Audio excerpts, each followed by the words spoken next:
We get into these different chapters of our life, I want to encourage you to don't be old, be amazing.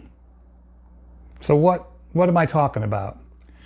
Well, as we pay attention to social causes, there's one that kind of slips aside. It's called ageism.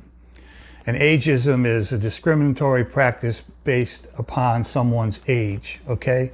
And it'll manifest itself in housing, healthcare, general posts on Facebook, how you're portrayed in the media, sitcoms, and all that. You know, the doddering old people, all they can do is just sit around and forget stuff. And that's not really what we want to be, is it? So don't be old, be amazing. So how do you be amazing? Well, there's still time in our lives to find a sense of fulfillment and a sense of purpose.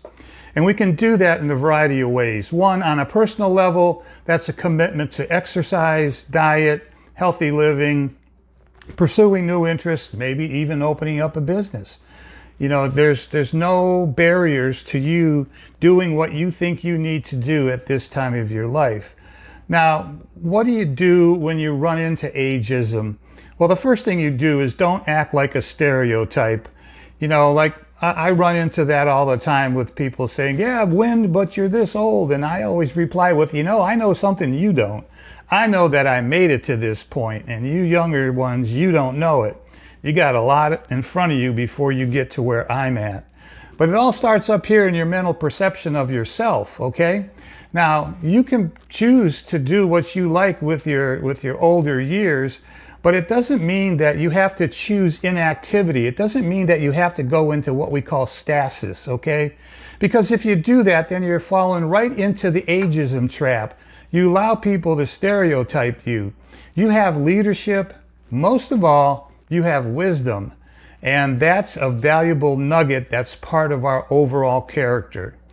But you can't portray a dynamic, amazing self if you allow yourself to slip and slide. And what I mean by that is if you don't take care of yourself, if you're counting the pills in your pill bottle instead, if you're sitting around all day watching the news or whatever and not being active. It's real important to get a sense of community. It's real important to have an exercise regimen. It's very important to watch what you eat. And lastly, you need those 7 to 9 magic hours of sleep every night.